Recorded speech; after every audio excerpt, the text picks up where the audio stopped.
Hi, this is Brian Kim. I want to share with you this case of a patient who had an unhappy cataract surgery result. I actually did this patient surgery and the patient was not happy with the quality of vision in the eye, and I wasn't quite sure why he was having trouble. It could have been a dysphotopsia issue, but he just felt like there was poor quality of vision in this eye. But most people do very well with that lens, but this particular patient really wasn't happy with the vision. So we had a long discussion about explantation, and it was about 6 months or so, 6 to 8 months after surgery. And obviously he was given plenty of time to adapt, could not adapt, was still not happy with the vision. So we decided to take this lens out, and I put in the bag a Bausch & Lomb LI61 AO lens. And so I'm going to show you, and I'm going to emphasize in this video, my single piece acrylic lens explantation technique. So you can see this is the lens. You can see this patient has 360 degrees of capsule overlap on the optic. And I make my paracentesis incision first on the right side and then the left side. So again, the original surgery was completely uneventful.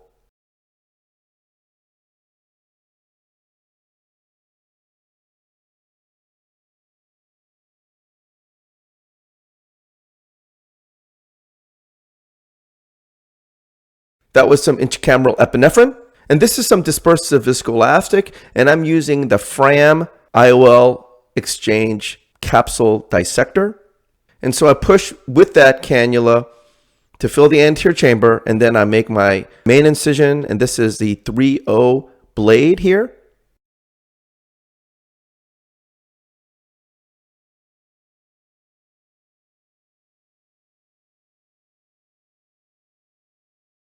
And I go in with that Fram capsule dissector. You get underneath it very easily.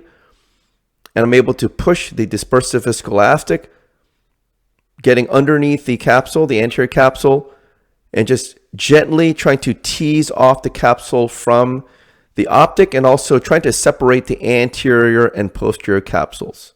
And you want to just do this 360 degrees. It's very important that you just gently push the viscoelastic and just sweep side to side as you go. Don't be so heavy-handed by pushing the viscoelastic at this stage. Again, the original cataract surgery was about 6 to 8 months ago. So I go ahead and switch that cannula to just the standard viscoelastic cannula, and I'm able to go a little bit deeper as I push the viscoelastic.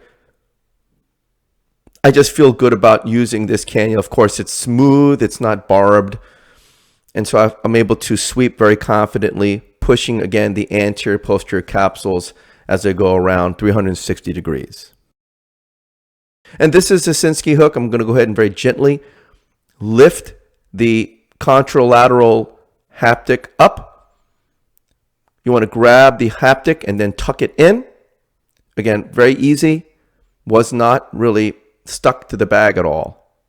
Lifting that leading haptic up into the angle and then doing the same thing with the trailing haptic.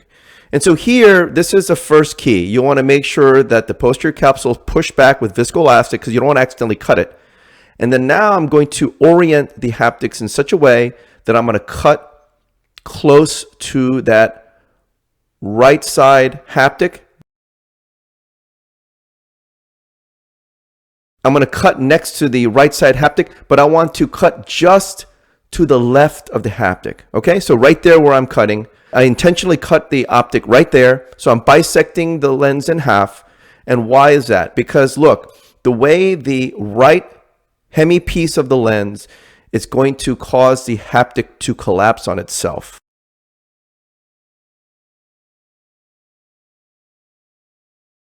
I'm disengaging the left side forceps from the left piece.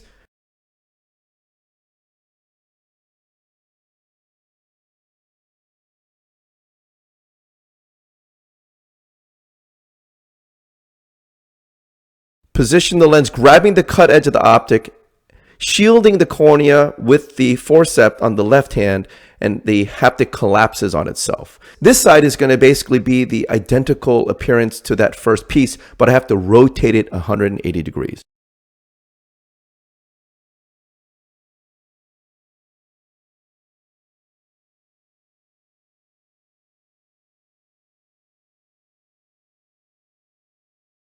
So again, you see how I've grabbed the edge of the cut edge, of the optic. As I pull it out with the forceps, the haptic collapses on itself.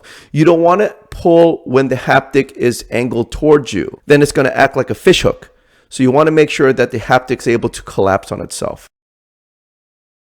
Push some more cohesive viscoelastic to fill the bag.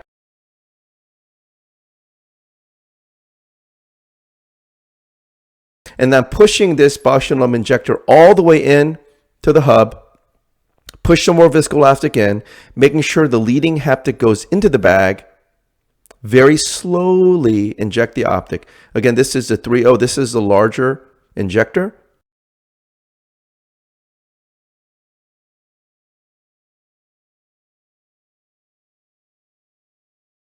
And this is silicone lens. So you see it just opened up planar, very smooth.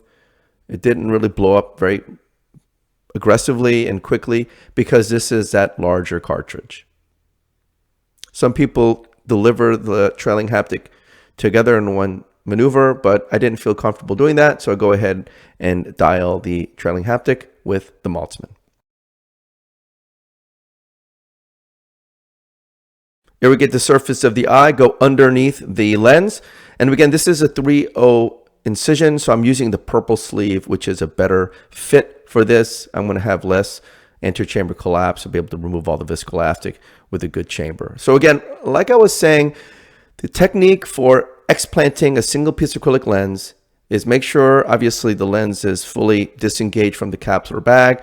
Push some viscoelastic between the lens and the posterior capsule so you can push the posterior capsule back. But you want to align the lens when you cut it in such a way that the trailing haptic is just to the right of where you're going to cut.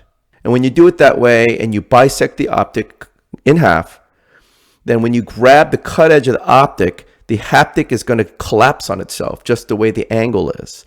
And you're able to use your left side forceps to shield the cornea and protect the corneal endothelium as you pull that piece out. And then the left side piece, because it's basically 180 degrees around. You don't want to yank it directly. Why? Because the haptic is pointed towards you like a fish hook. You don't want to pull it and then, it'll damage the cornea. So with the left side piece, you rotate it 180 degrees. And in doing it that way, it's basically configured the same way as the right side piece was. And then you can grab that cut edge of the optic.